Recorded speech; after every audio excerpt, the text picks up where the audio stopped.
The email hit Ariana's inbox like a slap across the face. We have received multiple complaints from concerned parents regarding your living situation and its potential influence on our students. A petition to terminate your employment has been submitted to the school board. She stared at the screen in the dim light of her small apartment kitchen in suburban Seattle, Washington, her coffee going cold beside her. Ensley, her girlfriend of 3 years, walked in from the bedroom, still in her scrubs from the night shift at the hospital, and froze when she saw Ariana's expression. "What's wrong?" Ensley asked, her voice steady but edged with the exhaustion of a long ER rotation. Ariana slid the laptop across the counter without a word. Ensley read it once, then again, her knuckles whitening around the edge of the device. "They're coming after you because we're together? After all the awards you've won for teaching?" Ariana nodded slowly, the weight of it sinking in. She was 28, a dedicated English teacher at Ridgewood High School, beloved by most of her students for her passionate lessons on literature and life. But now, a vocal group of parents had discovered through a leaked social media photo that she shared a home with another woman. The photo had been innocent, a candid shot from a friend's barbecue. But someone had dug deeper, connected the dots and launched a campaign. "This isn't just about me," Ariana whispered. "It's about every kid who looks up to me and wonders if it's okay to be who they are." The next morning at school, the tension was palpable. Whispers followed Ariana down the hallways as she headed to her first period senior literature class. A few students avoided eye contact. Others offered small, supportive nods. But when she entered the classroom, the usual chatter died down. One student, Marcus, a quiet junior who had confided in her about his own struggles with identity months earlier, raised his hand immediately. "Ms. Rivera, is it true what they're saying online? That parents want you fired because you have a girlfriend?" Ariana set her bag down carefully, her heart pounding. She had always been careful not to discuss her personal life in class, respecting professional boundaries. But the rumor mill had already done its damage. "What they're saying is that my private life makes me unfit to teach. But let's talk about the real issue here. The characters in the book we're reading today. In The Color Purple, Celie faces judgment and isolation for simply existing authentically. How does that mirror what happens in our own society?" The discussion started haltingly, but soon the students were engaged, debating themes of prejudice and resilience. Still, Ariana could feel the undercurrent of anxiety in the room. After class, the principal, Mr. Harlan, called her into his office. A tall man in his 50s with a reputation for avoiding conflict, he looked uncomfortable as he gestured for her to sit. "Ariana, I want to support you, but the board is under pressure. These parents are threatening to pull their kids out, even go to the local news. They've got a petition with over 200 signatures already." 200? Ariana echoed, her stomach twisting. Ridgewood was a diverse public school in a progressive-leaning district, but pockets of conservative families held significant sway, especially those active in the PDA. "I've never brought my relationship into the classroom. My evaluations are excellent. This is discrimination, plain and simple." Mr. Harlan sighed, rubbing his temples. "Legally, Washington protects against that. But perception matters. The end-of-year assembly is next week. Parents will be there. Maybe keep a low profile until then." Low profile. The word stung. Ariana had spent years building a career on honesty and empathy, encouraging her students to think critically about societal norms. Now she was being asked to hide the very thing that made her who she was. That evening, back at the apartment, Ensley cooked pasta while Ariana paced. "I can't just pretend," she said, chopping vegetables with more force than necessary. "If I stay silent, I'm telling every queer kid in that school that they have to hide too. But if I speak up, I risk losing everything, my job, my reputation, maybe even our stability here." Ensley turned from the stove, her blue eyes filled with a mix of love and frustration. "You've always been the fighter, Ariana. But this isn't just about you. My job at the hospital is stable, but if this blows up and affects your income..." She trailed off, the unspoken fear of financial strain hanging between them. They had just signed a lease on a slightly bigger place, dreaming of adopting a dog, maybe starting a family one day through whatever means were available. Now it all felt precarious. The following days blurred into a storm of meetings and anonymous emails. A group of supportive parents organized a counter-petition, but the opposing side was louder, framing the issue as one of parental rights and protecting children from alternative lifestyles. Ariana's colleagues were divided. Some offered quiet solidarity. Others distanced themselves, afraid of guilt by association. Her closest friend on staff, a history teacher named Lena, pulled her aside in the teacher's lounge. "This reminds me of what happened in that Catholic school a few years back. Teachers fired for being out. But you're in a public school. Fight it." Ariana wanted to believe that, but doubt crept in during sleepless nights. Was she being selfish? Putting her students through unnecessary drama? Her own family back in California had never fully accepted her relationship with Ensley. Her mother still sent emails hinting at finding a nice man and attending church more. The pressure from all sides felt like a tightening vice. By midweek, the local news had picked up the story. A reporter called Ariana for comment, but she declined, following Mr. Harlan's advice. Instead, she threw herself into lesson planning, preparing her seniors for their final projects on personal narratives. One student, a bright girl named Sophia who had always struggled with self-expression, submitted a draft that openly explored her questions about sexuality. Reading it, Ariana felt a surge of purpose. This was why she taught, to give voices like Sophia's a safe space. But the petition grew. At a school board meeting she wasn't invited to attend, parents stood up one by one, some tearful, others angry. "How can we trust a teacher whose lifestyle contradicts traditional family values?" one mother demanded. "Our kids look up to her. What message does this send?" Ariana watched a live stream from home, Ensley beside her on the couch, holding her hand tightly. Each accusation landed like a stone in her chest, internal conflict raging. She had always believed in doing the right thing, in integrity, but the right thing now seemed laced with landmines. Loyalty to her students versus self-preservation, love for Ensley versus societal acceptance, professional duty versus personal truth. The night before the end-of-year assembly, Ariana sat at her desk, staring at the speech she had drafted for her class awards. It was supposed to be light, congratulatory.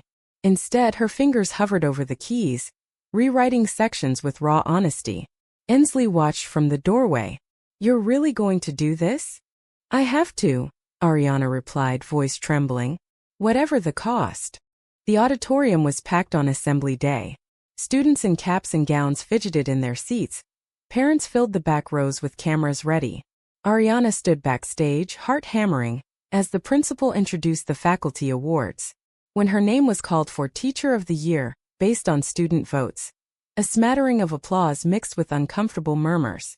She walked to the podium, the bright lights blinding her for a moment. She began with thanks, her voice steady at first. But as she spoke of the power of literature to challenge prejudices, the room grew quieter. Then came the pivot. "This year I face questions about my own life, about who I love and whether that disqualifies me from standing here. Some parents have demanded I be removed because I share my home with a woman I love deeply. They worry about the example I set." Gasps rippled through the crowd. Ariana's hands gripped the podium. "But what example am I setting if I hide?" To the students who feel different, who question their identities in silence, you are not alone. Your worth isn't defined by others' fears. I've seen you grow, fight your own battles, and choose kindness over conformity. That's the real lesson. The tension peaked as a few parents stood to leave, but most stayed, faces a mix of shock and contemplation. Ariana continued, weaving in stories of students who had overcome bullying, family rejection, and self-doubt. Not naming names, but the parallels were clear. Her voice cracked as she addressed the internal war she had waged. The nights doubting if her happiness was worth the pain it caused others, the mornings choosing to show up anyway because quitting would mean surrendering to the very biases she taught against. By the time she finished, silence hung heavy. Then slowly one student began clapping. It spread like wildfire, students first, then teachers, then even some parents rising to their feet. The ovation thundered, lasting nearly a minute. Ariana stood there, tears in her eyes, the weight of months lifting slightly. But she knew this was only the beginning. The real battles, board votes, media scrutiny, her own fractured sense of self lay ahead. As the applause faded and people began filing out, Ariana stepped down from the stage, Ensley waiting in the wings with open arms. In that moment, amid the chaos of congratulations and glares, Ariana. The standing ovation echoed in Ariana's ears long after the auditorium lights dimmed. Students swarmed her in the hallway, offering hugs and words of support. "That was badass, Ms. Rivera," one senior said, eyes shining. Sophia, the girl from her class, lingered longest. "You made me feel seen for the first time." But not everyone shared the warmth. A cluster of parents near the exit shot her disapproving looks, one muttering loudly enough for her to hear. "Disgraceful. Using kids as props." Ensley drove them home that evening, the city lights of Seattle blurring past the car windows. "You were incredible," she said, squeezing Ariana's knee. "But I saw the faces. This isn't over." Ariana leaned her head against the seat, exhaustion crashing over her. "I know. Mr. Harlan texted me already. Emergency meeting with the board tomorrow." The internal conflict that had simmered for weeks now boiled over in her mind. Had her speech been brave or reckless? She had exposed her vulnerability to protect her students, but at what price to their stability? Ensley's job was secure, but Ariana's income was the flexible one, allowing them to cover rent and dreams of the future. The next morning, the school board meeting room felt suffocating, fluorescent lights buzzing overhead. Ariana sat at a long table with Mr. Harlan and the union rep, facing a panel of 7 board members and a gallery packed with parents, reporters, and supporters. The petition leader, a sharp-featured woman named Mrs. Caldwell whose son was in Ariana's class, spoke first. "We aren't against gay people. We just believe teachers should model traditional values. Living openly with a partner sends the wrong message to impressionable teens." Ariana's jaw tightened. She had prepared remarks, but listening to the carefully worded attacks, framed as concern for child welfare and moral education, stirred a deep anger mixed with doubt. Was there truth in their fears? No, she reminded herself. Love wasn't a message, it was reality. When her turn came, she kept her voice even. "My relationship doesn't enter my classroom. What does is teaching empathy, critical thinking, and resilience. If protecting students from prejudice is controversial, then perhaps the controversy lies with the prejudice itself." Questions flew. One board member asked about indoctrination. Ariana countered with examples from her lessons on historical civil rights struggles, drawing parallels without accusation. Supportive parents testified about how Ariana had helped their children through tough times. But the opposition persisted, citing religious freedoms and parental authority. The meeting dragged for hours, ending with no immediate decision. The board would deliberate and vote in 2 weeks. Outside, cameras flashed. A reporter thrust a microphone at Ariana. "Ms. Rivera, do you regret your speech?" She paused, Ensley at her side for moral support. "I regret that it was necessary, but I won't apologize for standing by my students." Back at the apartment, the reality set in. Social media exploded with hashtags, "Stand with Ariana" trending locally, countered by calls for her resignation. Hate messages filled her inbox. Accusations of selfishness, threats veiled as prayers. Ariana deleted most, but one from a former student cut deep. "I thought you were different. Now my parents won't let me talk to you." The betrayal stung, amplifying her inner turmoil. She had always prided herself on integrity, yet now she questioned every choice, coming out publicly through that speech, prioritizing truth over caution. Ensley noticed the withdrawal. Over dinner, she confronted it gently. "Talk to me. You've been staring at that wall for 20 minutes. Ariana set down her fork. "What if they're right? Not about the hate, but about the impact. Kids are getting caught in the crossfire. Marcus told me today his parents grounded him for defending me. Am I hurting the very people I want to help?" Ensley reached across the table. "Or are you showing them how to fight for what's right? Remember when I came out to my family? It tore us apart for years, but it forced growth. Pain isn't always the enemy." Their conversation stretched late into the night, unpacking layers of guilt, love, and fear. Ensley shared her own struggles at the hospital, subtle biases from colleagues, the exhaustion of code switching. "We're in this together," she said. "Whatever happens with the job, we'll figure it out. Maybe I can pick up extra shifts." The following week brought more confrontations. At school, Ariana's classes continued, but with heightened emotion. In one heated discussion on ethical dilemmas in literature, a student challenged her directly. Like you, Ms. Rivera, choosing to speak out even if it costs you everything. Is that always the right call? The room fell silent. Ariana answered honestly, exploring both sides. The courage of conviction versus the wisdom of strategy. The personal cost versus collective progress. Students left more thoughtful, but the divide in the faculty lounge grew. Lena supported her fiercely, but another teacher avoided eye contact, later confiding in private. My husband thinks this is bad for the school image. Family pressure mounted too. Ariana's mother called from California, voice laced with disappointment. Honey, why stir the pot? You could have kept it private. Your father and I worry about your future. The call ended in tears on both ends, Ariana feeling the familiar pull of wanting approval, while refusing to diminish herself. Ensley's parents, more accepting but distant, sent a supportive text. Yet the emotional labor fell mostly on the couple. As the board vote approached, Ariana prepared her defense package, student testimonials, performance reviews, legal notes from the union. But doubt lingered in quiet moments. Had she traded peace for principle too hastily?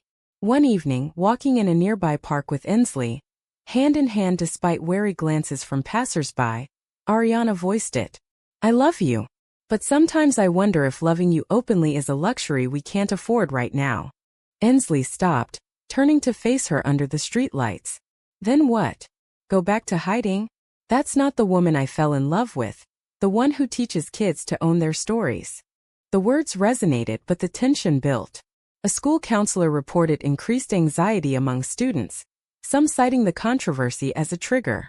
Ariana met with a few individually, offering guidance while grappling with her role as both mentor and lightning rod. Marcus, in particular, opened up about family arguments mirroring her own. If you lose your job because of this, what does that say about us? The night before the vote, Ariana couldn't sleep. She sat on the balcony, city sounds below, replaying every decision. The speech had been a spark. Now the fire threatened to consume. Ensley joined her, wrapping a blanket around them both. No matter what, you've already won something. Those kids standing up, that ovation wasn't just for you. It was for possibility. Morning brought the board's decision via email. The petition was denied. Ariana would retain her position, with a formal warning to maintain professional boundaries. Relief flooded her, but it was bittersweet.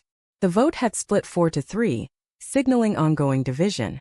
Mrs. Caldwell vowed to appeal, and media coverage intensified. At school, celebrations mixed with lingering unease. Students cheered in the halls, but Ariana sensed the fragile truce. In her final class of the day, she facilitated a reflection on consequences and choices. Every action has a ripple, she said. The question is, which ripples are we willing to create? Driving home, Ensley smiled. You did it. But Ariana's mind raced ahead. The victory felt temporary. Deeper conflicts, internal questions of morality, the price of authenticity, family rifts, remained unresolved. And somewhere in the community, resentment simmered, waiting for the next spark. Summer break offered a fragile illusion of peace, but the controversy followed Ariana like a shadow. She and Ensley spent the first weeks decompressing at a rented cabin on the Olympic Peninsula, surrounded by towering evergreens and misty rains that mirrored her turbulent thoughts. Mornings were for hikes, hands clasped, discussing everything but the school. Afternoons brought quiet reading, Ensley diving into medical journals, Ariana annotating novels for next year's curriculum. Yet evenings inevitably circled back. One night by the fire pit, Ensley broached the topic Ariana had been avoiding. The union rep called today. There's talk of a formal complaint from those parents. They want sensitivity training or something. And your mom texted me again. Ariana poked at the embers, sparks flying. She wants me to apologize publicly. Say it was a misunderstanding. The idea repulsed her, clashing with her core belief in unapologetic living. But the alternative, prolonged battle, exhausted her. Internally, she wrestled with morality. Was standing firm ethical if it isolated her from family and strained their relationship? Ensley had been her rock, yet Ariana detected cracks. Subtle withdrawals when bills arrived or when old friends distanced themselves. Back in Seattle, the new school year loomed with changes. Mr. Harlan announced a community dialogue series to address diversity, partly a response to the fallout. Ariana was asked to co-lead one session, a double-edged sword. Accepting meant visibility, declining signaled weakness. She agreed, but the preparation unearthed fresh doubts. Drafting talking points, she questioned her own biases. Had she underestimated the genuine fears of religious parents? Or was empathy a trap that diluted justice? The first dialogue session drew a full house. Ariana shared anonymized stories of student growth, emphasizing inclusion without advocacy. Mrs. Caldwell attended, her questions pointed. When does support become promotion? The exchange grew tense, voices rising. A supportive father countered with data on mental health benefits for LGBTQ youth, but emotions ran high. Afterward, Ariana felt drained, the moral ambiguity weighing heavier. Right and wrong blurred in the face of human pain on both sides. At home, tension with Ensley escalated for the first time in years. Ensley, usually the calm one, snapped during a late dinner. "You're so consumed by this fight, Ariana. I get it. It's your career you're calling. But I'm here too, dealing with my own shifts and the sideways looks at work because everyone knows now.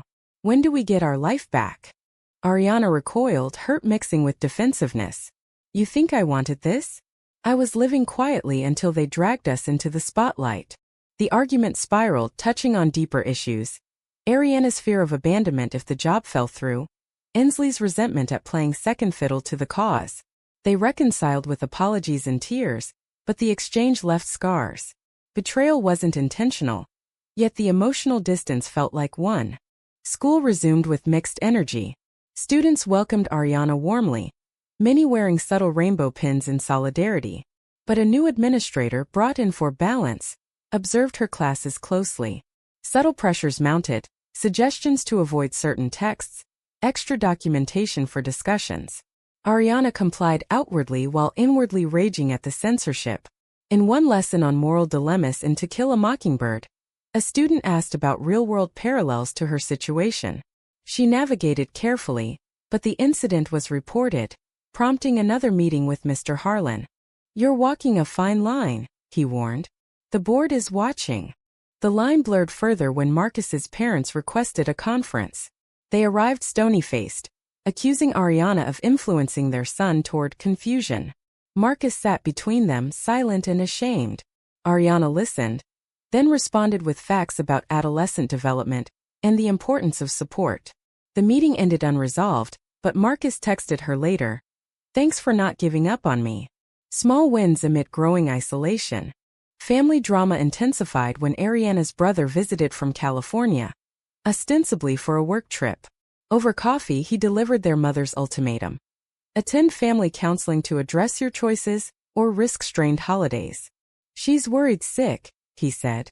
"This whole thing has her questioning everything she taught us." Ariana felt the familiar tug of war. Loyalty to blood versus authenticity. Ensley, overhearing part of it, later asked quietly, "Would you ever choose them over us?" The question hung, unanswered in the moment, fueling Ariana's internal storm. As fall deepened, a betrayal emerged from within the staff. Lena, her supposed ally, was overheard in the lounge suggesting Ariana tone it down for the sake of the school. Confronted privately, Lena admitted pressure from her own family. "I support you, but this is affecting my reviews too." The sense of abandonment cut deep, mirroring societal rejection. Ariana questioned trust itself. Who stood by principle when consequences hit home? Ensley proposed a weekend getaway to reconnect, but even there, news alerts intruded. A national story about another teacher facing similar scrutiny. They watched it together, Ensley voicing frustration. "See? It's not just us.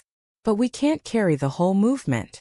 Their intimacy that night felt charged with unspoken fears, the physical closeness a temporary balm for emotional wounds. By November, the petition appeal was denied, but a new challenge arose. A proposed policy review on teacher conduct outside school.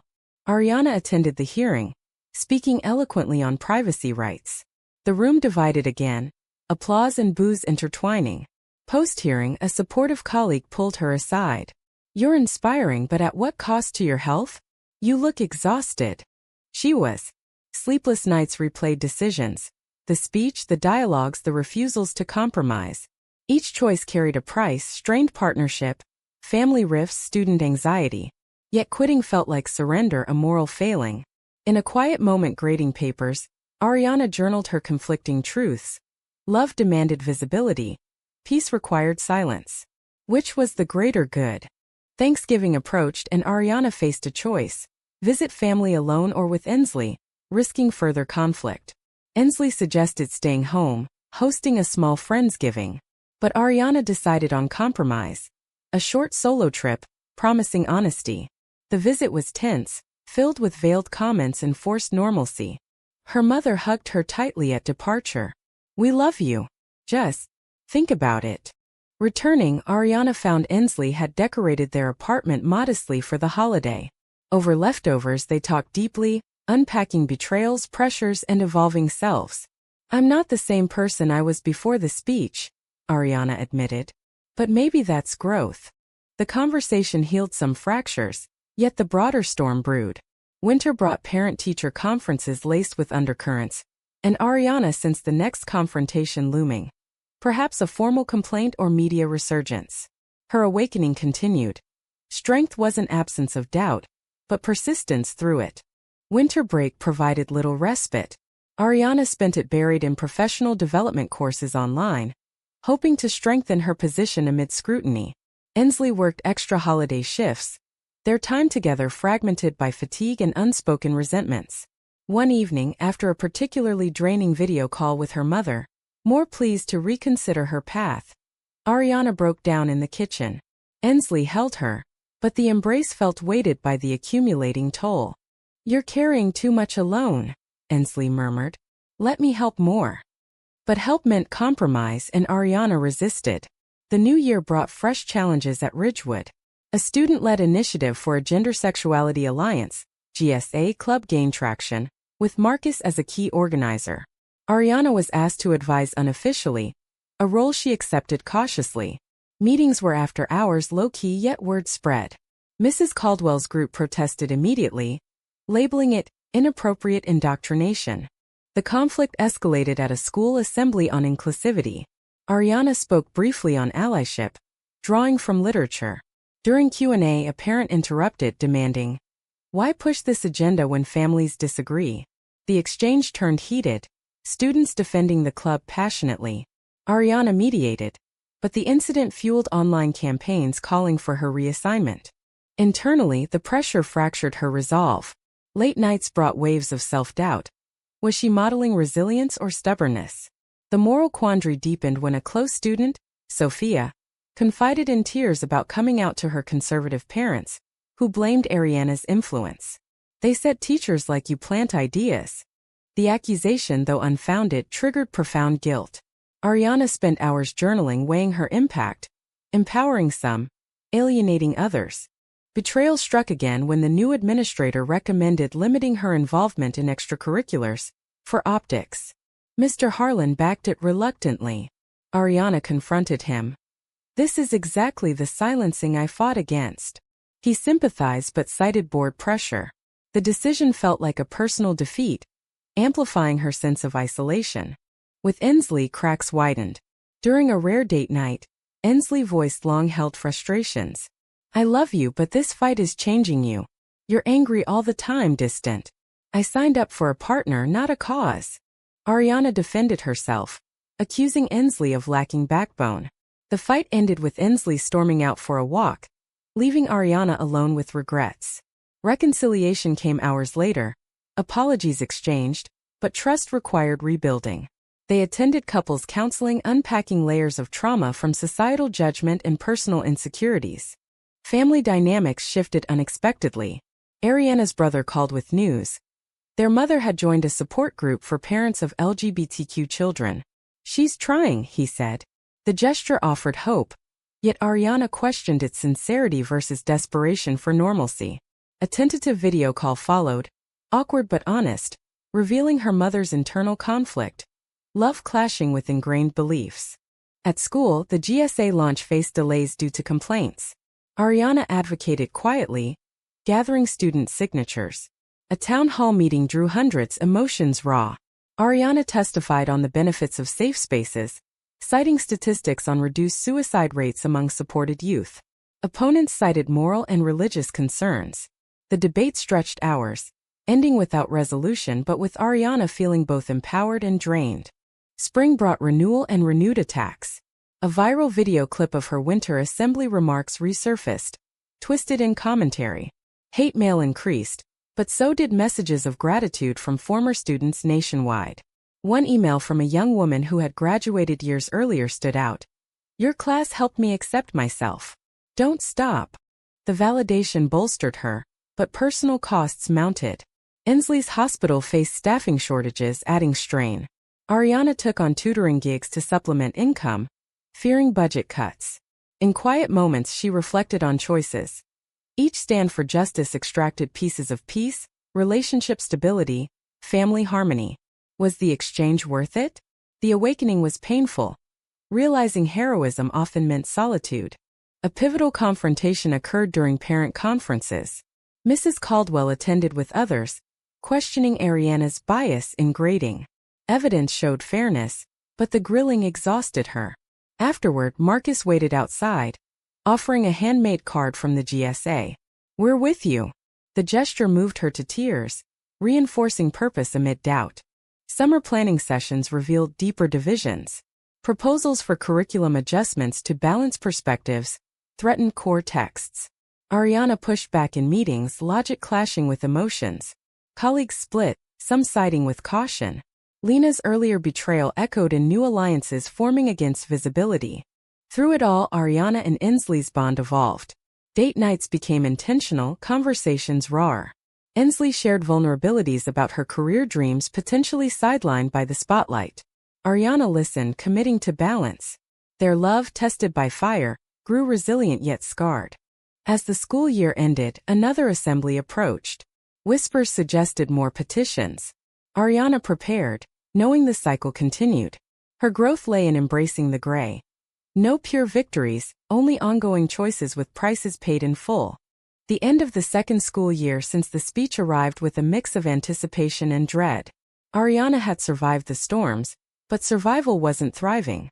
Faculty meetings buzzed with talk of policy changes, and her name surfaced repeatedly in equity discussions that felt more like containment. Inslee, promoted at the hospital, suggested they consider moving to a more progressive city like Portland, but Ariana resisted. Running felt like defeat. A major turning point came mid-year when the school board proposed a new family values initiative, subtly targeting topics like gender and sexuality in classrooms. Public hearings drew record crowds. Ariana spoke passionately, arguing for evidence-based education over ideology. Her words resonated with many, but opponents framed her as an activist infiltrator. The vote passed narrowly, imposing guidelines that restricted open discussions. The policy hit personally. In her classes, Ariana adapted lessons creatively, using historical fiction to explore identity indirectly. Students noticed the shift, some complaining of watered-down content. Sophia, now a senior, challenged her privately. "You used to encourage us to speak freely. Now it feels censored." The feedback stung, forcing Ariana to confront whether compromise was wisdom or capitulation. Internally, the moral maze intensified. She questioned if her initial speech had sparked necessary dialogue or unnecessary division. Family therapy sessions with her mother via video revealed progress, tentative acceptance, but old wounds reopened during holidays. Inslee's family visited, their warmth contrasting Ariana's tensions, highlighting imbalances in support. Betrayal resurfaced when a trusted colleague leaked private emails about GSA frustrations to the press, portraying Ariana as divisive. The article spread quickly, prompting another round of scrutiny. Confronting the colleague led to tearful admissions of external pressures from family. "I didn't think it would go public," they said. The incident eroded Ariana's faith in alliances, deepening isolation. With Inslee, the relationship reached a crossroads. A heated argument over future plans, kids, homeownership, exposed fears. Ariana worried her visibility would hinder family building. Inslee feared perpetual instability. They paused, seeking individual therapy. Ariana's sessions uncovered layers of internalized shame from years of subtle societal messages, fueling her drive and doubts alike. Student stories provided anchors. Marcus thrived in the GSA, crediting Ariana's example for his confidence. Yet another student transferred schools after family conflicts tied to the broader debates. The duality haunted her. Inspiration versus collateral damage. A community forum on the new policy became a flashpoint. Ariana moderated parts, navigating accusations and praises. A parent tearfully shared how the controversies had strained their marriage, blaming teachers like her. Ariana responded with empathy, acknowledging pain on all sides, but stood firm on equity. The event ended in applause from one side, walkouts from the other. Summer offered reflection. Ariana and Inslee traveled to the coast, days filled with ocean walks and honest talks. Inslee admitted resenting the role of supportive partner at the expense of her own voice. Ariana shared visions of a quieter life, questioning if the fight defined her. Their reconnection was tender, decisions deferred but mutual understanding deepened. Fall of the third year brought evolution. Ariana mentored new teachers, subtly guiding them on boundaries. The GSA flourished despite hurdles, hosting events that fostered dialogue. Yet a lawsuit from a parent group loomed, alleging ideological bias. Legal costs strained finances, forcing tough budget talks at home. Family reconciliation progressed slowly. Ariana's mother visited, meeting Inslee formally for the first time in years. Awkward dinners yielded to genuine conversations about love and fear. No full resolution but bridges formed. A profound internal shift occurred during a solo retreat. Journaling under stars, Ariana realized her choices weren't about winning or losing but authentic living despite costs. The price relationships tested, career hurdles, emotional scars was real. Yet so was the growth in herself and others. Confrontations continued. Heated debates in staff meetings, student crises resolved through listening. Each built resilience but exhaustion lingered. As another end of year neared, Ariana drafted remarks for a smaller awards event, balancing honesty with caution. The speech would test her evolution. Less fiery, more nuanced, acknowledging complexities. The final assembly of the year unfolded in the same auditorium where it had all begun. 3 years had passed since that transformative speech, yet echoes remained in divided loyalties and hardened positions. Ariana approached the podium not as the embattled figure of old, but as a woman forged by relentless choices. The audience, students, parents, colleagues, watched with a spectrum of expectations. She spoke of journeys, not just hers but those of the graduates before her. We've navigated storms together, questions of identity, belonging, and what it means to stand for something in a world that demands conformity. She wove in lessons learned, the courage to speak, the humility to listen, the strength to endure backlash. Subtly, she addressed the ongoing debates, affirming that true education embraced discomfort and diverse truths. No grand revelations this time but quiet power. As she concluded, reflecting on the prices paid, personal doubts confronted, relationships mended imperfectly, principles upheld amid costs, she paused. Each of us faces moments where right and wrong aren't clear, where love and duty collide. The real measure isn't the absence of conflict, but how we emerge wiser. The response wasn't a thunderous ovation but a thoughtful, sustained applause, many rising gradually. Students beamed. Some parents nodded reluctantly. Others remained seated. Inslee, in the front row now openly, smiled with pride mixed with relief. Post-event reflections poured in. The board, weary of turmoil, signaled stability for Ariana's role. Community dialogues continued, less adversarial. Ariana and Inslee celebrated quietly at home, toasting to endurance. Family ties strengthened modestly, with plans for future visits. Yet Ariana carried forward the lessons. Every decision exacted a toll. Betrayals healed slowly. Internal conflicts resolved through persistence. Societal pressures met with balanced resistance. Her awakening was complete in its incompleteness. Authenticity demanded ongoing navigation, not final victory. In the end, as she looked back on the path from that shocking email to this measured peace, Ariana pondered the fundamental tension that defined it all. Was speaking her truth worth every sacrifice, or did silence sometimes preserve more than it destroyed?